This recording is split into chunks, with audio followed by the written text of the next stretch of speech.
Office आने जाने को आसान बनाने के लिए मैंने अपने ऑफिस के पास एक विला खरीद लिया। दयालुता दिखाते हुए मैंने विला का दूसरा कमरा मार्कस कोल नाम के एक युवा आदमी को किराए पर दे दिया। उसने कहा कि वो नया बिजनेस शुरू कर रहा है और पैसों की थोड़ी तंगी चल रही है। वो ठीक ठाक इंसान लगा, इसलिए मैंने उससे सिर्फ आधा किराया लिया। 2 महीने बाद मार्कस अचानक एक लड़की को घर लेकर आया और बोला कि वो उसकी गर्लफ्रेंड है। उस दिन के बाद से मेरा लिविंग रूम उनके कब्जे में चला गया और मेरे फ्रिज का खाना लगातार गायब होने लगा। यहां तक कि बालकनी में रखे मेरे ऑर्किड के पौधे भी उसकी गर्लफ्रेंड उठाकर अपने बेडरूम को सजाने ले गई। मैं ये बताने ही वाला था कि ये विला मैंने खरीदा है और मैं ही मकान मालिक हूं। तभी मार्कस मुझे एक तरफ खींचकर शर्मिंदा चेहरे के साथ बोला, जूलियन, मैंने अपनी गर्लफ्रेंड के सामने थोड़ी डींग मार दी थी। मैंने उससे कहा कि ये विला मैंने खरीदा है। तुम तो जानते हो आजकल डेटिंग कितनी मुश्किल है। बस इस बार मेरी मदद कर दो। मेरा झूठ मत खोलना। मैं तुम्हें हर महीने $30 एक्स्ट्रा दूंगा। क्या? सिर्फ $30? क्या मैं ऐसा दिखता हूं जिसे $30 की जरूरत हो? लेकिन उसे इस तरह गिड़गिड़ाते देखकर और ये सोचकर कि उसने अभी अभी कामकाजी दुनिया में कदम रखा है, मेरा दिल नरम पड़ गया और मैंने बात जाने दी। लेकिन अगले ही दिन जब मैं काम से घर लौटा तो देखा कि मेरे बेडरूम का ताला तोड़ा जा चुका था। मार्कस की गर्लफ्रेंड पहले ही मेरे कमरे में घुस चुकी थी। इस मास्टर बेडरूम में बहुत अच्छी रोशनी आती है। अब ये कमरा मैं ले रही हूँ। तुम्हारे जैसे कंगाल इंसान को तो छोटा कमरा मिल जाए वही बहुत है। उसने मुझे तिरस्कार भरी मुस्कान दी। इतने समय से किसी और के घर पर मुफ्तखोरी कर रहे हो, अब तक तो इशारा समझ जाना चाहिए था। मार्कस तुरंत मुझे एक तरफ ले गया। जूलियन, मुझे माफ कर दो। मेरी गर्लफ्रेंड समझती है कि ये घर मेरा है। उसका स्वभाव थोड़ा जिद्दी है और उसे दूसरों के साथ जगह बांटना पसंद नहीं। ऐसा करो, अभी के लिए मास्टर बेडरूम छोड़ दो। जब उसका मूड ठीक हो जाएगा तब मैं उसे सब सच बता दूंगा। टिफिनी को मैं संभाल लूंगा। टिफिनी घर की मालकिन की तरह बोली, मार्कस, इसे साफ साफ समझा दो। इसे ऐसा न लगे कि हम लोग बेवजह परेशान कर रहे हैं। पहले अपना सामान पैक कर, ऐसे खड़ा मत रह। ये कहकर दोनों खुशी खुशी छोटे बेडरूम में वापस चले गए। हॉलवे में बिखरा अपना सामान देखकर मैंने फैसला कर लिया। हेलो, किसी ने गैर कानूनी तरीके से मेरे घर में घुसपैठ की है। मेरा ताला तोड़ा है और मेरा निजी सामान बाहर फेंका है। कृपया जल्द से जल्द पुलिस भेजिए। थोड़ी ही देर में पुलिस मेरे विला पर पहुंच गई। सायरन की आवाज सुनते ही मार्कस भागता हुआ नीचे आया। जूलियन, क्या हुआ? तुमने पुलिस क्यों बुला ली? एक पुलिस अधिकारी ने मार्कस को ऊपर से नीचे तक देखा और उसके बेतरतीब कपड़ों पर नजर डाली। तो तुम वही हो जिसकी शिकायत इस सज्जन ने की है? वही जिसने किसी और के घर का दरवाजा तोड़कर उस पर कब्जा कर लिया? मार्कस तुरंत बोला, नहीं नहीं नहीं, ये सब गलतफहमी है। मैं इनका रूममेट हूं। मैं रोज यहीं रहता हूं। मेरी गर्लफ्रेंड बस मजाक कर रही थी। वो सिर्फ कमरा बदलना चाहती थी। ये आदमी असली मुद्दे से बचने में माहिर था। सर, क्या आप अभी भी शिकायत दर्ज करवाना चाहते हैं? अधिकारी ने मुझसे पूछा। मैं कुछ कहता उससे पहले मार्कस मेरे पास आ गया। जूलियन, बिजनेस शुरू करना बहुत मुश्किल है। मेरी खातिर इस बार छोड़ दो।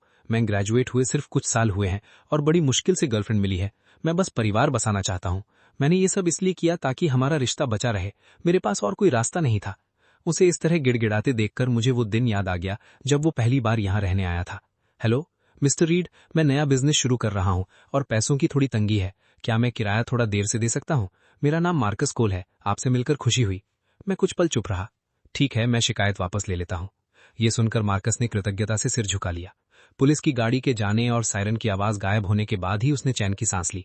लेकिन अब मेरे पास उससे कहने के लिए कुछ नहीं बचा था और किसी तरह मुझे लग रहा था कि ये सारी मुसीबत मैंने खुद ही अपने सिर ली है। अगले दिन घर बिल्कुल साफ सुथरा था। मार्कस रसोई से बाहर आया और मुस्कुराकर बोला, जूलियन, तुम आ गए। मैंने लिविंग रूम साफ कर दिया है और टिफिनी ने जो लेबल चिपकाए थे उन्हें भी हटा दिया है। मैंने चारों तरफ देखा। तुम्हारी गर्लफ्रेंड कहाँ है? उसने अपराध बोध के साथ जवाब दिया, वो कमरे में है। मैंने उससे बात कर ली है। अब से लिविंग रूम साझा जगह है और वो हर जगह अपनी चीजें नहीं फैलाएगी। उसे अपनी गलती समझ आ गई है। मुझे लगा मामला खत्म हो गया है, लेकिन अगले ही दिन दरवाजे पर जोर जोर से धमाके होने लगे। मैं नीचे जाकर देखने वाला था कि मार्कस मुझसे पहले दरवाजा खोलने दौड़ पड़ा। अंदर कई खुरदुरे दिखने वाले लोग घुस आए जिनके शरीर टैटू से भरे हुए थे। अरे, बिल्कुल सही समय पर आए हो। हम तुम्हारा इंतजार कर रहे थे। पूरा झुंड लिविंग रूम में फैल गया। वे अपने साथ लाए स्नैक्स कॉफी टेबल पर फेंकने लगे। फिर घर की मालकिन बनने का नाटक करती हुई टिफिनी भी आ गई और कुछ ही देर में मेरे घर में अजनबियों की पार्टी शुरू हो गई। मेरा चेहरा काला पड़ता देखकर मार्कस जल्दी से मेरे पास आया। जूलियन, मुझे सच में माफ कर दो। आज हमारा छोटा सा गेट टुगेदर है। हम बस थोड़ी देर यहीं बैठेंगे। मैं कुछ पल चुप रहा। कॉफी टेबल के पास जमा होती खाली बियर की बोतलों को देखकर मैंने अपना गुस्सा दबा लिया। अगली बार पहले से बता दिया करो। जरूर जरूर, धन्यवाद जूलियन। लेकिन मेरे धैर्य का कोई सम्मान नहीं हुआ। कुछ दिनों बाद जब मैं घर लौटा तो फिर लिविंग रूम से हंसी की आवाजें आ रही थी। हर तरफ हॉट पॉट का तेल बिखरा हुआ था और मार्कस बड़े मेजबान की तरह सबकी सेवा कर रहा था। मुझे देखते ही वो दौड़कर आया और मेरा मुंह ढक लिया। जूलियन, मुझे बहुत माफ कर दो। वो मुझे एक तरफ खींच ले गया। टिफिनी की सबसे अच्छी दोस्त अचानक आ गई थी। मुझे तुम्हें पहले बताने का मौका ही नहीं मिला। सब कुछ अचानक हुआ। सच में? मैं वादा करता हूं कि रात 10 बजे तक सब चले जाएंगे। मैंने उन लोगों को देखा जो मेरे हजारों डॉलर वाले सोफे पर तेल और गंदगी फैलाते हुए बैठे थे। फिर भी मैंने अपना धैर्य बनाए रखा। मार्कस, सिर्फ इस महीने में ये कितनी बार हो चुका है? जूलियन, मुझे पता है, ये आखिरी बार है, सच में आखिरी बार। अगली बार मैं जरूर पहले बता दूंगा। मैं एक रोबोट की तरह मुड़ा और अपने कमरे में चला दिया। मार्कस, जल्दी आओ, हॉटपॉट ठंडा हो जाएगा। हाँ, जल्दी करो, तुम अभी भी हमें एक ड्रिंक पिलाने के उधार हो। मार्कस मुस्कुराया और पूरी बात को अपने दिमाग से निकाल दिया। आज जब मैं घर लौट रहा था, मैंने तय कर लिया कि इस बार मैं उन्हें जल्द ही बाहर निकाल दूंगा। मैं फिर से अपने घर में अजनबियों की पार्टी नहीं देख सकता था। तुम लोग अभी क्या कर रहे हो? मैं आज जल्दी घर आ रहा हूँ, वहां थोड़ा शांत रहना, ठीक है? जूलियन, टिफनी और मैं बाहर गए हुए हैं, हम घर पर नहीं हैं। निकलते समय टिफनी चाबियां भी अपने साथ ले गई थी। अगर तुम्हारे पास अपनी चाबी नहीं है तो क्या मैं तुम्हारे लिए किसी ताला बनाने वाले को बुला दूं? मैं कुछ पल चुप रहा। रहने दो, मैं खुद कुछ कर लूंगा। फोन काटने के बाद मैं घर की तरफ गाड़ी चलाने लगा। मचलती हुई परछाइयां, चमकती रंग बिरंगी लाइटें और कान फाड़ देने वाला म्यूजिक। मैं तो पहले ही पुलिस बुलाकर इन सबको उठवा देने वाला था, लेकिन किसी तरह मैंने खुद को रोका। पहले ऊपर जाकर देखता हूं कि आखिर ये लोग कर क्या रहे हैं। अच्छी बात यह थी कि मैंने पहले से एक अतिरिक्त चाबी बनवा रखी थी और उसे कार में रखा हुआ था। मैंने चाबी उठाई और सीधे अंदर चला गया। जैसे ही मैंने दरवाजा खोला, धुएं और शराब की तेज बदबू मेरे चेहरे पर आकर लगी। हर तरफ कूड़ा बिखरा पड़ा था और खाली बोतलें फर्श पर लुढ़क रही थीं, लेकिन किसी को कोई परवाह नहीं थी। वो कालीन मेरी मां ने मेरे लिए खास तौर पर चुना था, शुद्ध ऊन से हाथ से बुना हुआ। मैं खुद उस पर चप्पल पहनकर नहीं चलता था। और वे चांदनी जैसी हल्की पर्देदार खिड़कियां जिन्हें मैंने बहुत सोच समझकर चुना था, और वे पौधे जिन्हें मैं हर दिन पानी देता था। चाहे कोई कितना भी बिगड़ जाए, उसकी भी एक सीमा होती है। इस समय टिफनी रानी की तरह बैठी हुई थी और उसके आसपास के लोग उसकी खुशामद कर रहे थे। टिफनी, तुम कितनी किस्मत वाली हो, इतना अमीर बॉयफ्रेंड मिल गया। मैंने पिछली बार इस विला को रास्ते से देखा था। मुझे लगा था यहां कोई बड़ा बिजनेसमैन रहता होगा। किसे पता था कि ये तुम्हारे बॉयफ्रेंड का निकलेगा। सिर्फ अमीर ही नहीं, तुम्हारा कितना ख्याल रखता है। तुमने बस कहा कि तुम्हें बड़ा विला चाहिए और उसने तुरंत तुम्हें यहां शिफ्ट कर दिया। जब तुम बॉस की पत्नी बन जाओ तब हमें मत भूलना। सब हंस पड़े। हाँ, अब तो हम सब टिफनी के सहारे हैं। सब ने अपने गिलास उठाकर जश्न मनाया। तभी टिफनी की नजर मुझ पर पड़ी। उसे समझ ही नहीं आया कि मैं, एक अनचाहा आदमी, उसके घर में आने की हिम्मत कैसे कर सकता है। उसकी हैरानी तुरंत गुस्से में बदल गई। वो कमर पर हाथ रखकर मेरे सामने आई और घुरते हुए बोली, तुम घिनौने आदमी, हमारी पार्टी की जासूसी करने की हिम्मत कैसे हुई? तभी पास में शराब पी रहा एक गुंडे जैसा आदमी कुछ गड़बड़ महसूस करके बोला, टिफनी, क्या हुआ? ये कौन है? ये अंदर कैसे आया? टैटू वाला आदमी भी बोला, हाँ, कोई अजनबी यूं ही घर में घुस कैसे सकता है? टिफनी और भी हिम्मत वाली हो गई। यही वो आदमी है जिसके बारे में मैं अभी बता रही थी। यही वो इंसान है जो मुफ्त में यहां पड़ा रहता है। उसने बाल झटकते हुए तिरस्कार से कहा। भीड़ ने मुझे हैरानी से देखा। टिफनी, क्या मतलब? क्या तुम दोनों यही नहीं रहते? क्या ये किराएदार है? किराएदार? टिफनी ने तिरस्कार से कहा। मैंने कब कहा कि ये किराया देता है? किराएदार किराया देते हैं। क्या इसने कभी किराया दिया? ये तो बस मुफ्तखोर है। मेरे बॉयफ्रेंड के घर में मुफ्त में रहता है और अब हमारी पार्टी की जासूसी करने भी आ गया। एक नजर में पता चल जाता है कि ये जोक है। टिफनी, तुमने पहले क्यों नहीं बताया? अगर हमें पता होता तो हम दरवाजे पर पहरा लगा देते। अरे, अगर अपनी भलाई चाहते हो तो अभी निकल जाओ, वरना कोई तुम्हें निकाल देगा। मैंने ठंडी आवाज में कहा। तुम्हें किसने बताया कि ये मार्कस कोल का घर है? भीड़ कुछ पल के लिए चुप हो गई। फिर टिफनी ऐसे हंसी जैसे उसने सदी का सबसे बड़ा मजाक सुन लिया हो। वो लगभग मेरे वाइन ग्लास को ही गिरा देती। सुनो इसे, सुनो, ये क्या कह रहा है? ये मुझसे पूछ रहा है कि किसने कहा ये मार्कस कोल का घर है। हा, मैं तो हंस हंस कर मर जाऊंगी। एक मुफ्तखोर भी खुद को बड़ा साबित करने की कोशिश कर रहा है। वो मेरे सामने अकड़कर खड़ी हो गई, जैसे सिर्फ अपने रवैये से मुझे कुचल देना चाहती हो। उसने खुद बताया था। और किसने? हा, तुम्हें लगता है मैं सुंदर हूं, इसलिए तुम हर संभव तरीका अपनाकर मेरे करीब आने की कोशिश करते हो। हर दिन मेरे बॉयफ्रेंड के घर में मुफ्त में रहते हो ताकि मेरे पास रहने का बहाना मिल जाए।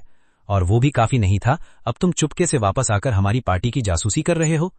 सुन लो, मैं टिफनी स्लोन सिर्फ मार्कस जैसे सफल आदमी से प्यार कर सकती हूं। तुम्हें अंदाजा भी है वो मेरे लिए कितना अच्छा है। ये विला उसका मेरे लिए सबसे बड़ा वादा है। ये कहते हुए वो सपनों में खो गई। जब हमारी शादी होगी यही हमारा वैवाहिक घर होगा। तुम जैसे आदमी को तो मैं एक बार भी नहीं देखूंगी। निकल जाओ यहां से। टिफनी स्लोन, तुम्हारी हिम्मत कैसे हुई मेरा नाम लेने की? उसने चिल्लाकर कहा। सुन रहे हो सब लोग, ये क्या इशारा कर रहा है? गलती इसकी है और दोष मुझे दे रहा है। क्या तुम लोग जानते हो ये आदमी कितना घटिया है? ये हर दिन मेरे बॉयफ्रेंड के घर में मुफ्त में रहता है। हम इसे निकाल भी नहीं सकते। मैं अपने हाथों से मार्कस के लिए जो लंच बॉक्स बनाकर फ्रिज में रखती हूं वो हर बार गायब हो जाते हैं।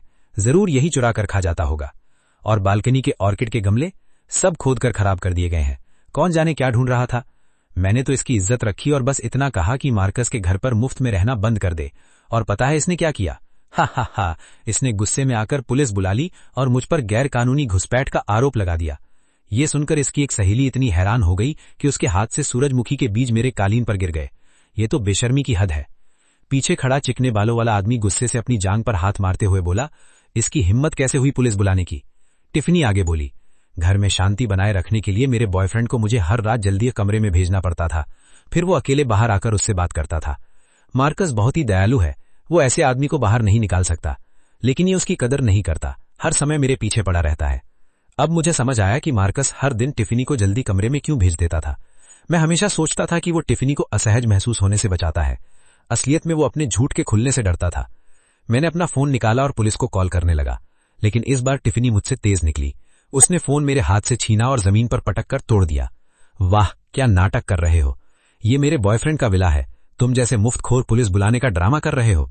तुम्हें लगता है पुलिस तुम्हारी बात मानेगी? मैंने फोन उठाया, वो पूरी तरह खराब हो चुका था। हा हा हा, कितना घटिया आदमी है। सिर्फ इसलिए कि ये मार्कस का दोस्त है, इसे लगता है कि मार्कस के घर को अपना घर समझ सकता है। टिफनी, तुम अभी भी बहुत नरम हो, एक आदमी बोला। अगर मेरी मुलाकात ऐसे आदमी से होती तो मैं इसे कब का पीट चुका होता। ऐसे लोगों को सिर्फ मुक्कों की भाषा समझ आती है। एक बार अच्छी तरह पिटाई हो जाए फिर सारी अकड़ निकल जाएगी। सुना तुमने, यहां मौजूद हर इंसान तुम्हें घिनौना समझता है। जब टिफनी मेरा मजाक उड़ा रही थी तभी उसकी नजर मेरी कलाई पर बंधी खूबसूरत घड़ी पर पड़ी। ओह, ये घड़ी तो सस्ती नहीं लगती, कहां से चुराई है? मैंने उसे तुरंत घड़ी वापस देने को कहा। इतने घबरा क्यों रहे हो? लगता है ये घड़ी बहुत कीमती है। अब मैं गुस्से की सीमा पार कर चुका था। इसकी कीमत ज्यादा नहीं है, लेकिन ये मेरे लिए सबसे कीमती चीज है। अभी के अभी वापस दो। हाँ, बस एक बेकार सी घड़ी है, इतना तमाशा क्यों? उसने हाथ झटक कर घड़ी फर्श पर फेंक दी। कांच जमीन से टकराया और तेज आवाज के साथ टूट गया। अपने पिता की आखिरी निशानी को टूटते हुए देखकर मेरी आंखें लाल हो गईं। उसके आसपास खड़े लोग और जोर से हंसने लगे। लो, ये कबाड़ घड़ी वहीं पहुंच गई जहां इसकी जगह है। हा हा हा, तुम घिनौने आदमी, ये तो बस एक टूटी हुई। वो अपनी बात पूरी भी नहीं कर पाई थी कि मैंने उसके चेहरे पर एक जोरदार थप्पड़ मार दिया। मेरा शरीर मेरे दिमाग से पहले हरकत कर गया था, लेकिन मुझे जरा भी पछतावा नहीं था। जैसे ही टिफनी को समझ आया कि क्या हुआ है, उसकी आंखों से आंसू बहने लगे। तुमने मुझे थप्पड़ मारा? तुम घिनौने आदमी, तुमने मुझे मारा। इसे सबक सिखाओ। जो मुझे सबसे ज्यादा खुश करेगा मैं उसे सी फूड दावत दूंगी। एक पल में पूरी भीड़ खड़ी हो गई। इसने टिफनी को मार दिया। वो तो जल्द ही बड़े बॉस की पत्नी बनने वाली है। हाँ, उसने तो बस तुम्हारी टूटी हुई घड़ी तोड़ी थी, इतना गुस्सा करने की क्या जरूरत थी? वैसे भी शायद ये किसी सड़क किनारे से खरीदी नकली घड़ी होगी। दूसरे आदमी की गर्लफ्रेंड को पटाने में नाकाम रहा, इसलिए अब हाथ उठाने लगा। इन लोगों की बातें सुनकर मेरी मुट्ठियां कस गईं। तुम लोग इस बात पर पछताओगे। मैं तो हंस हंस कर मर जाऊंगा। टिफनी का बॉयफ्रेंड बड़ा आदमी है, तुम्हें लगता है हम तुम्हारे लिए पछताएंगे? तभी उसी समय मेरा वकील वहां पहुंचा। साथ में वो बॉडीगार्ड भी थे जिन्हें मैंने पहले से तैयार रखा था। यहाँ क्या हो रहा है? अचानक इतने लोग क्यों जमा हो गए? ये सब देखकर तो लगता है कोई बड़ा आदमी आने वाला है। स्पष्ट है ये सब मार्कस की तरफ से है। आज टिफनी की पार्टी है, जाहिर है उसने इसे शानदार बनाने के लिए सब इंतजाम किया होगा। तो मार्कस ने ये सरप्राइज तैयार किया है। टिफनी, तुमने हमें बताया भी नहीं। कमरे में फैले हुए नुकसान को देखकर अटॉर्नी ग्रैंड तुरंत समझ गया कि उसके क्लाइंट के साथ क्या हुआ है। मिस्टर रीड, क्या आप ठीक हैं? भीड़ एक पल के लिए स्तब्ध रह गई। Mister read? हा, तुम लोगों ने सुना? इसने इस आदमी को मिस्टर रीड कहा। तुम शायद किसी और को समझ लिया है। ये जूलियन रीड तो एक कंगाल किराएदार है। इसके दिमाग में सिर्फ बॉस की गर्लफ्रेंड को पटाने की योजनाएं भरी रहती हैं। ये तो वो आदमी है जो दूसरों के घर में मुफ्त में रहता है। इसे किसी सीईओ से तुलना करना भी मजाक है। अपनी आंखें खोलो, इसकी बातों में मत आओ। आजकल कुछ लोगों को पैसे देकर सूट पहनाना बहुत आसान है। कुछ दर्जन डॉलर खर्च करो और नाटक तैयार। हाँ, तुमने निश्चित रूप से गलत आदमी पकड़ा है। अटॉर्नी ग्रैंट ने चश्मा साफ किया और भीड़ की तरफ देखा भी नहीं। मिस्टर रीड, क्या आप ठीक हैं? फिर उसने ठंडी आवाज में कहा, तुम्हारे सामने खड़ा व्यक्ति जूलियन रीड इस विला का कानूनी मालिक है। लेकिन ये लोग तब तक मानने को तैयार नहीं थे जब तक सिर दीवार से ना टकरा जाए। ये हर सेकंड और भी ज्यादा हास्यास्पद होता जा रहा है। तुम लोग सच में अपने अभिनय के लिए समर्पित हो। स्क्रिप्ट भी आधी अधूरी सही लग रही है, लेकिन अगर नाटक करना ही है तो थोड़ा होमवर्क भी कर लिया करो। अगर हमें ठगने आए हो तो कम से कम ये पता कर लेते कि इस घर का मालिक कौन है। बिल्कुल, अगर अभिनय करना है तो विश्वसनीय बनो। लोगों से झूठ बोलने से पहले उनके बारे में जानकारी इकट्ठा कर लो। तुमने तो मेरे बॉयफ्रेंड की पहचान तक नकली बनाने की कोशिश की। क्या तुम्हें नहीं पता कि मैं मार्कस कोल इस विला की मालिक की गर्लफ्रेंड हूं?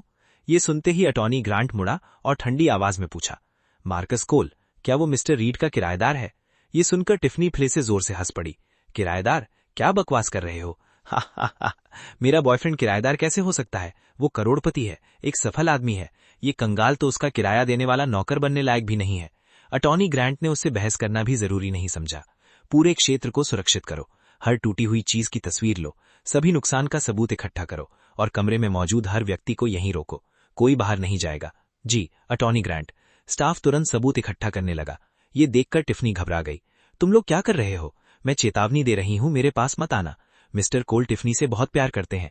तुम्हारी हिम्मत कैसे हुई टिफनी को परेशान करने की? तुम लोग अभिनेता हो तो अपनी हद में रहो। हाँ तुम लोग, अभी भी समय है, निकल जाओ। ये सब देखकर टिफनी सच में घबराने लगी। तुम लोग खड़े क्या हो? जल्दी उसे फोन करो। चिकने बालों वाले आदमी ने तुरंत फोन निकालकर उसे दे दिया। मार्कस जल्दी आओ, विला में कोई तमाशा कर रहा है, जल्दी वापस आओ। टिफनी क्या हुआ? मुझे साफ साफ बताओ कौन तमाशा कर रहा है? वही कंगाल आदमी जो इतने समय से तुम्हारे घर में मुफ्त में रह रहा था, वो अचानक लोगों को लेकर आ गया है। उसने कुछ नकली कलाकार भी बुला लिए हैं। वो बकवास कर रहा है कि वही इस घर का मालिक है और तुम उसके किराएदार हो। फोन के दूसरी तरफ मार्कस पूरी तरह चुप हो गया। इस बार वो यहां मौजूद नहीं था कि मुझे एक तरफ ले जाकर फिर से भावुक कहानी सुनाता। मार्कस मेरी बात सुन रहे हो? कुछ बोल क्यों नहीं रहे? तुम कब आ रहे हो? टिफनी मैं अभी रास्ते में हूं, बस उनसे लड़ाई मत करना। ठीक है, मैं इंतजार करूंगी, बस तुम आ जाओ। मार्कस अभी आने वाला है। वकील ने मुझसे पूछा कि क्या मैं पहले अपनी चोटों का इलाज करवाना चाहता हूं। मैंने कहा नहीं, पहले पूरे दृश्य को सुरक्षित रखो, मार्कस के आने के बाद सब निपटाएंगे। टिफनी को पूरा भरोसा था कि मार्कस के आते ही सब ठीक हो जाएगा। नाटक करते रहो, जितना करना है कर लो। उसने दरवाजे की तरफ देखा। जैसे ही मार्कस आएगा देखेंगे तुम लोग कितनी देर तक ये ढोंग जारी रखते हो। जब मार्कस भागता हुआ पहुंचा तब तक रात काफी गहरी हो चुकी थी। जैसे ही उसने दरवाजे के अंदर कदम रखा, उसकी नजर पूरे कमरे में फैली तबाही और मेरी टूटी हुई घड़ी पर पड़ी। मार्कस आखिरकार तुम आ गए। टिफनी तुरंत उसके पास दौड़ी और बोली, ये लोग मुझे परेशान कर रहे हैं, जल्दी कुछ कहो। इनसे कहो कि ये सब तुम्हारा है ना? जल्दी बोलो। मार्कस तुम्हें क्या हुआ? कुछ बोलते क्यों नहीं? ये देखकर बाकी लोग भी उसके चारों तरफ जमा हो गए। मिस्टर कोल क्या हुआ? मिस्टर कोल आप आखिर आ गए। अब आपको हमारे और टिफनी के लिए खड़ा होना होगा। तुम बोल क्यों नहीं रहे? जब मार्कस को एहसास हो गया कि अब वो सच नहीं छिपा सकता, तो उसने मेरी तरफ ऐसे देखा जैसे दुनिया का सबसे बड़ा दुख उसी पर टूट पड़ा हो। मुझे कभी नहीं लगा था कि कोई आदमी इतना बेशर्म भी हो सकता है। जूलियन प्लीज मेरी मदद करो। बस इस एक बार मेरा झूठ बचा लो। सबके सामने दिखावा कर दो कि मैं मालिक हूं और तुम मेरे किराएदार हो। सिर्फ इस एक बार, मैं हाथ जोड़ता हूं। तुम जानते हो कॉलेज से निकलने के बाद मेरी जिंदगी कितनी मुश्किल रही है। मेरे पिता हमेशा चाहते थे कि मैं परिवार बसाऊं। टिफनी वो बहुत अच्छी लड़की है और मेरे साथ अच्छा व्यवहार करती है। अगर उसे पता चल गया कि मैं सिर्फ किराएदार हूं तो वो निश्चित रूप से मुझसे ब्रेकअप कर लेगी। मार्कस तुम्हारी हिम्मत कैसे हुई मुझसे ये बात कहने की? मैं उस पर बरस पड़ा। जूलियन आवाज धीमी रखो। धीमी? मैं हंस पड़ा। जब तुम कॉलेज से निकलकर संघर्ष कर रहे थे तब मैंने तुम्हारा किराया आधा कर दिया था। मैंने तुम्हारे लिए जितनी नरमी दिखाई शायद कोई और नहीं दिखाता। तुमने कहा किराया देर से दोगे, मैंने बिना कुछ कहे मान लिया। तुमने कहा तुम्हारी गर्लफ्रेंड कुछ दिन रहेगी, मैंने नहीं रोका। लेकिन बदले में तुमने क्या किया? दिन ब दिन तुमने अपनी गर्लफ्रेंड को मेरे घर में हुकूमत करने दी। तुमने उसे मेरे बेडरूम का ताला तोड़वाने दिया। तुमने उसे लोगों को बुलाकर मेरे विला में पार्टी करने दी। लोगों को मारना, सामान तोड़ना, सब कुछ होने दिया। अब तुम्हें क्या अधिकार है मुझसे मदद मांगने का? मैं बिजनेस शुरू करना बहुत मुश्किल है। मार्कस हकलाया। तुम्हारे पिता ने तुम्हें मेहनत करने को कहा था ताकि तुम्हारी आमदनी स्थिर हो। उन्होंने ये नहीं कहा था कि तुम मेरा घर बर्बाद कर दो, और उन्होंने ये भी नहीं कहा था कि तुम मेरा विला इस्तेमाल करके बाहर लड़कियों को धोखा दो। जूलियन मैंने धोखा नहीं दिया। नहीं दिया? मैंने उसकी बात काट दी। तुमने बस टिफनी से कहा कि विला तुम्हारा है। बस उसे मेरे विला में लेकर आए। बस उसे बताया कि ये घर तुम्हारा है। बस उसे मेरे घर की मालकिन बनने दिया। मार्कस अब अपना चेहरा संभाल नहीं पा रहा था। क्या तुम्हें पता है इसे क्या कहते हैं? इसे धोखा कहते हैं। जूलियन मुझे सच में अपनी गलती का एहसास है। मैं बस उसे खोना नहीं चाहता था। मेरे पिता ने पूरी जिंदगी खेती की ताकि मैं कॉलेज भेज सकूं। उनकी बस यही इच्छा है कि मैं परिवार बसाऊं। तुम उसे खोना नहीं चाहते थे, इसलिए तुमने मेरे विला को अपनी संपत्ति बनाकर पेश कर दिया। क्या तुमने कभी सोचा कि तुम्हारी हरकतों ने मेरे साथ क्या किया? मुझे नहीं पता ये आदमी सामान्य भाषा समझता भी है या नहीं, लेकिन मैं बोलता गया। इन लोगों ने मुझे मारा, मेरे पिता की आखिरी निशानी तोड़ दी। मार्कस ये सब होने के बाद तुम्हें क्या लगता है कि मैं तुम्हारी मदद करूंगा? जूलियन मैं पैसे दूंगा। मैं सब भर दूंगा। वो घड़ी मेरे पिता की आखिरी निशानी थी, तुम ऐसा कौन सा पैसा दे सकते हो जो उसकी भरपाई कर सके? अब टिफनी को महसूस होने लगा था कि चीजें उसकी कल्पना के अनुसार नहीं चल रही थीं। तुम दोनों क्या बड़बड़ा रहे हो? टिफनी दौड़कर आई। क्या यह आदमी फिर से बकवास कर रहा है? उसने मार्कस को झंझोड़ा। तुम जवाब क्यों नहीं दे रहे? तुम जवाब क्यों नहीं दे रहे? कुछ तो बोलो। इसने आखिर तुमसे क्या कहा? इस समय मार्कस लकड़ी की मूर्ति की तरह खड़ा था। कोई समझ नहीं पा रहा था कि उसके दिमाग में क्या चल रहा है। क्या ये तुम्हें मेरे खिलाफ भड़का रहा है, या फिर इसने तुम्हें धमकाया है? डरो मत, जो भी है बोलो। मार्कस ने उसका हाथ पकड़ लिया। टिफनी, बस करो। टिफनी ने अविश्वास से उसकी तरफ देखा। क्या? अब मैं बोल भी नहीं सकती? क्या तुमने सच में इस कंगाल आदमी को अपने ऊपर हावी होने दिया? टिफनी, क्या तुम मर्द हो भी? किसी ने तुम्हारी गर्लफ्रेंड को थप्पड़ मारा और तुम अभी भी उसी का बचाव कर रहे हो। कृपया बोलना बंद करो। मामला वैसा नहीं है जैसा तुम सोच रही हो। वैसा नहीं है? टिफनी पूरी तरह टूट गई। तो फिर कैसा है? क्या सच में वही सच है जो ये कंगाल कह रहा था, कि तुम उसके किराएदार हो? मार्कस चुप रहा। टिफनी को महसूस हो गया था कि कुछ गड़बड़ है, लेकिन वो अभी भी यकीन नहीं कर पा रही थी। इतनी हास्यास्पद बात किसी मुफ्तखोर के मुंह से ही निकल सकती थी। मार्कस, जल्दी बोलो, सबको बताओ कि यहाँ मालिक कौन है और किराएदार कौन है। हाँ मिस्टर कोल, बताइए, आप असल में कौन है? इन्हें दिखाइए कि इनकी औकात क्या है। हाँ मार्कस, बोलो। ऐसा लग रहा था जैसे उसके गले में सुई अटक गई हो। उसने बड़ी मुश्किल से शब्द बाहर निकाले। जो ये लोग कह रहे हैं वो सच है। टिफनी की आंखें फैल गईं। तुमने क्या कहा? मार्कस ने फिर मुश्किल से दोहराया। जूलियन जो कह रहा है वो सच है। वही इस विला का मालिक है।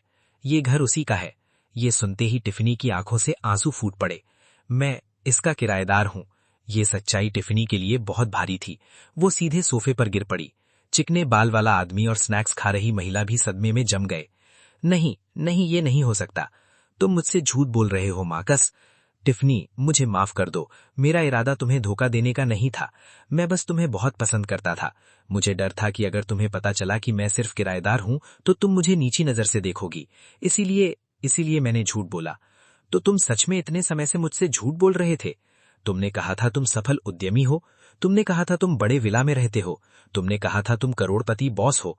तुमने कहा था तुम मुझे अपने विला में रहने लेकर जाओगे, जबकि असलियत में तुम किसी और के घर का सिर्फ एक कमरा किराए पर लिए हुए थे। हमेशा घमंडी और अकड़ में रहने वाली टिफनी को अचानक लगा कि धरती में छिपने लायक कोई गड्ढा भी नहीं है। तुमने मेरी वजह से मेरे दोस्तों के सामने वो सारी बातें कहलवाईं। अब सब मजाक बन गया। सब कुछ मजाक बन गया। तुम्हें पता है मैंने अपने दोस्तों से क्या कहा था? मैंने कहा था मेरा बॉयफ्रेंड बॉस है, सफल आदमी है, संपत्ति का मालिक है। जो तस्वीरें तुमने मेरी इस विला के सामने खींची थीं, मैंने उन्हें अपनी गर्ल्स ग्रुप चैट में भेजा, अपनी माँ को भेजा, अपने हर दोस्त को भेजा। सबने कहा मैं कितनी किस्मत वाली हूँ। सबने कहा मैंने सोना पकड़ लिया। और अब तुम बता रहे हो कि तुम सिर्फ किराएदार हो। मैं अपने दोस्तों का सामना कैसे करूंगी? मैं किसी का सामना कैसे करूंगी? उन दोनों को मेरे घर में चिल्लाते और झगड़ते देखकर मैंने बात आगे बढ़ाई। बस बहुत हो गया। लड़ना है, चिल्लाना है, उसके लिए बाद में बहुत समय मिलेगा, लेकिन अभी कुछ बातें साफ करनी होंगी। पहली बात, मेरी अनुमति के बिना तुम लोगों ने मेरे बेडरूम का ताला तोड़ा और उसे नुकसान पहुंचाया। ये गैर कानूनी घुसपैठ है। दूसरी बात, तुम लोगों ने मेरी अनुमति के बिना मेरे लिविंग रूम का इस्तेमाल पार्टियों के लिए किया और मेरे फर्नीचर और सामान को भारी नुकसान पहुंचाया। ये अवैध कब्जा है। तीसरी बात, तुमने अपनी असली पहचान छिपाई और मेरे विला का इस्तेमाल करके दूसरे इंसान को भावनात्मक रूप से धोखा दिया। ये धोखाधड़ी है। चौथी बात, ये घड़ी मेरे पिता की आखिरी निशानी थी और तुम्हारी गर्लफ्रेंड ने इसे तोड़ दिया। इसकी जिम्मेदारी से बचकर तुम कहीं नहीं जा सकते। घबरा गया। जूलियन, मेरा ऐसा इरादा नहीं था। प्लीज इस बार मुझे छोड़ दो। मैं पैसे दूंगा, कसम खाता हूँ सब भर दूंगा। अपनी पूरी महीने की सैलरी दे दूंगा। जितना कहोगे उतना दूंगा। खड़े हो जाओ। मार्कस ने इस बात को ऐसे पकड़ लिया जैसे डूबता आदमी तिनके को पकड़ता है। जूलियन, तो मुझे माफ करने के लिए तैयार हो? माफ? मैंने ठंडी हंसी हंसी। नहीं, मैं सिर्फ कह रहा हूं कि बात करते समय सीधे खड़े हो जाओ, और जहां तक इस मामले का सवाल है उसका फैसला पुलिस करेगी। आज से तुम्हारी कठिन जिंदगी की वजह से तुम्हें मेरी तरफ से कोई विशेष रियायत नहीं मिलेगी। ये सुनते ही टिफनी का रवैया तुरंत बदल गया। वो मेरी तरफ बेहद सम्मान से देखने लगी। मिस्टर रीड, सही है ना? मिस्टर रीड, आज जो हुआ वो एक गलतफहमी थी। मुझे नहीं पता था कि ये घर आपका है। मैं तो समझी थी क्या? मैंने बीच में टोक दिया। तुमने सोचा मैं मुफ्तखोर हूं, इसीलिए लोगों को मारना ठीक है, उनका सामान तोड़ना ठीक है। मिस्टर रीड, गलती सच में मेरी थी, मैं माफी मांगती हूँ। लेकिन देखिए, मैं भी तो पीड़ित हूँ। मार्कस ने मुझे भी धोखा दिया है। अगर किसी को जिम्मेदार ठहराना है तो उसे ठहराइए ना। बात को इतना बढ़ाने की क्या जरूरत है? हम आपस में निपटा लेते हैं। जो भी नुकसान हुआ है मैं भर दूंगी। अच्छा, मैंने कहा, मैं पहले ही पुलिस को बुला चुका हूं और वे जल्द ही पहुंचने वाले हैं। मारपीट, संपत्ति का नुकसान, मैं हर चीज का पूरा हिसाब लूंगा। अब तुम्हारे पास सिर्फ एक ही रास्ता है, पूरी तरह जांच में सहयोग करना। टिफनी तुरंत मार्कस की तरफ घूमी। मार्कस, कुछ बोलो। तुमने नहीं कहा था कि तुम मेरी रक्षा करोगे, कि तुम हमेशा मेरे साथ अच्छा व्यवहार करोगे? अब क्यों चुप हो? मार्कस ने कड़वी मुस्कान दी। मैं खुद को नहीं बचा पा रहा, तुम्हें कैसे बचाऊं? थोड़ी देर बाद पुलिस मौके पर पहुंच गई। ऑफिसर, इन लोगों ने सबके सामने मेरी बदनामी की, मुझ पर हमला किया, मेरे विला को बर्बाद किया और मेरा फर्नीचर तोड़ दिया। अधिकारी ने चारों तरफ तबाही को देखा। मेरी पूरी शराब की कलेक्शन खत्म कर दी, मेरे पिता की आखिरी निशानी तोड़ दी। इनमें से किसी भी मामले में मैं समझौता नहीं करूंगा। मैं चाहता हूं कि इसे गंभीरता से लिया जाए। समझ गया। अधिकारी ने सिर हिलाया। घटनास्थल का रिकॉर्ड बनाओ, सबको गिरफ्तार करो। अब जाकर टिफनी को एहसास हुआ कि मामला कितना गंभीर है और उसके तथाकथित दोस्त तुरंत उससे किनारा करने लगे। ऑफिसर, मैंने कुछ नहीं किया, मैं तो बस पार्टी में आई थी। हाँ, हमें तो सिर्फ गाने के लिए बुलाया गया था, इससे हमारा कोई लेना देना नहीं है। हमें टिफनी ने बुलाया था। लेकिन पुलिस ने उनकी एक नहीं सुनी और सबको थाने ले गई। मार्कस ने विला के रोशन दरवाजे की तरफ आखिरी बार देखा और लंबी सांस ली। तभी सीन शिफ्ट होता है। थाने में नुकसान का आकलन पूरा होने के बाद पुलिस ने रिपोर्ट सामने रखी। कुल नुकसान 2 लाख युआन है, अराउंड $28,000। कृपया जांच कर हस्ताक्षर कीजिए। मैंने जल्दी से रिपोर्ट देखी, सब ठीक था। मैंने साइन कर दिए। $28,000? टिफनी लगभग चीख पड़ी। ये कैसे हो सकता है? हमने तो बस कुछ शराब की बोतलें पी थीं। इतना पैसा कैसे बन गया? और सोफा और कालीन का दोष भी हम पर क्यों डाला जा रहा है? कौन जाने वो पहले से ही गंदे हों। ऑफिसर, हमें तो टिफनी ने धोखे से यहां बुलाया था। देखिए, हमने कोई बड़ा काम नहीं किया, थोड़ी रियायत नहीं मिल सकती? जब वो लोग मुआवजे को लेकर बहस कर रहे थे, मैं टिफनी की तरफ बढ़ा। तुम तो बहुत अमीर बनने वाली थी, फिर मेरे इस छोटे से नुकसान पर इतनी परेशानी क्यों? एक बड़ा आदमी होकर एक जवान लड़की से पैसे मांगना अच्छा नहीं लगता ना? मैं हंस पड़ा। सही कहा, बिल्कुल सही। ये तो बस एक गलतफहमी थी, हमें कोने में मत ढकेलिए। मैंने देखा कि जैसे ही उन्हें थोड़ी उम्मीद मिली, वे फिर सर चढ़ने लगे। मैंने तुरंत जवाब दिया, जब तुम लोग शराब पीकर हंगामा कर रहे थे और लोगों को मार रहे थे, तब इतनी विनम्रता कहाँ थी? अब क्या हुआ? अब मुझे छोड़ देने को कह रहे हो? हंगामा करने की हिम्मत थी, लेकिन कीमत चुकाने की नहीं। तभी स्नैक्स खाने वाली महिला सारा दोष टिफनी पर डालने लगी। सब तुम्हारी गलती है, तुमने बिना सच्चाई जाने बड़ी बड़ी बातें की। टिफनी ने तिरस्कार से कहा। और तुम लोग घंटों तक मुझे इस विला की भावी मालकिन कहते रहे। तुम्हें सबको मैंने धोखा दिया। तुम लोगों को शर्म नहीं आती? बिल्कुल। दूसरे लोग भी बोल पड़े। हम तुम्हारे क्या लगते हैं? तुमने ही हमें इस मुसीबत में फंसाया। अगर तुम हमें इस विला में नहीं बुलाती तो हम यहाँ क्यों आते? पूरा $28,000 तुम अकेले भरो। हाँ, समस्या तुम्हारी है, बिल भी तुम्हारा। हमें इसमें मत घसीटो। अब जाकर टिफनी को अपने इन दोस्तों की असली शक्ल दिखाई दी। तुम सब घटिया लोग, तुम्हारी हिम्मत कैसे हुई मुझसे इस तरह बात करने की? जब तुम लोग मुझे घर की मालकिन समझते थे, तब मेरी खुशामद करते थे, हर दिन मेरी पोस्ट लाइक करते थे, मुझसे नौकरी दिलाने की भीख मांगते थे, मेरे साथ ऊंची जिंदगी जीना चाहते थे। और अब मुसीबत आई तो एक एक करके पलट गए। तुम लोगों का चरित्र देखकर साफ पता चलता है कि तुम पैदा ही नौकर बनने के लिए हुए हो। किसे नौकर कहा? स्नैक्स खाने वाली महिला गुस्से से लाल हो गई। सबसे बड़ी धोखेबाज तो तुम हो। फिर से बोलकर दिखाओ। नौकर, टिफनी चिल्लाई। तुम नौकर हो, तुम्हारा पूरा परिवार नौकर है। सब लोग शांत हो जाओ। पुलिस वालों ने झगड़ती भीड़ को अलग किया, लेकिन वे फिर भी एक दूसरे पर चिल्लाते रहे। आखिरकार पुलिस ने विला की निगरानी कैमरों की रिकॉर्डिंग चला दी। रिकॉर्डिंग में साफ दिख रहा था कि विला में सबसे ज्यादा हंगामा यही लोग कर रहे थे। एक पल में सब चुप हो गए, लेकिन मार्कस, जो अब तक चुप था, अचानक बोला, जूलियन रीड। मैं मुड़ा और उसके उस मासूम चेहरे की तरफ देखा। जूलियन, बात को इतना आगे बढ़ाने की क्या जरूरत है? मैं हाथ जोड़कर विनती करता हूं, मेरे बिजनेस शुरू करने की मुश्किलों को देखते हुए इस बार मेरी मदद कर दो। टिफनी को छोड़ दो। मैं कुछ पल चुप रहा। तुम्हारी मदद करूं? मार्कस, क्या तुम्हारे अंदर जरा सी भी शर्म बची है? क्या तुम्हें सच में लगता है कि मेरे सामने तुम्हारी कोई इज्जत बची है? उसकी वही लाइन, बिजनेस शुरू करना मुश्किल है, इस पल पूरी तरह बेअसर हो चुकी थी। आज से तुम बाहर हो और अभी भी किसी और के लिए गिड़गिड़ा रहे हो। बेहतर होगा अपने बारे में सोचो। ये कहकर मैं मुड़ा और थाने से बाहर निकल गया। पीछे विला के तथाकथित मालिक और मालकिन एक दूसरे के सहारे रो रहे थे। ये पूरा तमाशा आखिरकार खत्म हो चुका था। अपनी कार में बैठकर मैंने लंबे समय बाद सुकून की सांस ली। थाने के अंदर वे मुसीबत खड़ी करने वाले लोग अब अपने अपने परिवार वालों को फोन कर रहे थे ताकि कोई उन्हें बचा सके। अब तुमने कौन सी नई मुसीबत खड़ी कर दी? स्नैक्स खाने वाली महिला एक के बाद एक नंबर मिला रही थी, उम्मीद कर रही थी कि कोई आकर उसे संकट से निकाल ले। आखिरकार जब उसकी मां ने फोन उठाया तभी वो पूरी तरह टूट गई और फूट फूट कर रोने लगी। टैटू वाला आदमी अपने बड़े भाई को फोन करने लगा, लेकिन जब उसने सुना कि उसका भाई अब उससे पूरी तरह हाथ खींच रहा है और उसे एक मुसीबत समझ रहा है, तो वो भी अपना चेहरा ढककर रोने लगा। चिकने बालों वाला आदमी मदद मांगने के लिए लगातार संदेश भेजता रहा, लेकिन जैसे ही उसके परिवार को पता चला कि उसने कितनी बड़ी मुसीबत खड़ी कर दी है, उन्होंने उसी समय उससे नाता तोड़ लिया। टिफनी अपने हाथ में पकड़े भारी भरकम मुआवजे के बिल को घूरती रही और आखिरकार फट पड़ी। मार्कस, ये सब तुम्हारी वजह से हुआ है, तुम्हें इसकी जिम्मेदारी लेनी होगी। मार्कस ने ठंडी हंसी हंसी। तुमने कहा था कि तुम मेरी रक्षा करोगे, टिफनी चीखी। लेकिन मार्कस जरा भी नहीं हिला। पलक झपकते ही अदालत की तारीख आ गई। अपने किए गए गलत कामों की वजह से मार्कस को वही सजा मिली जिसका वो हकदार था।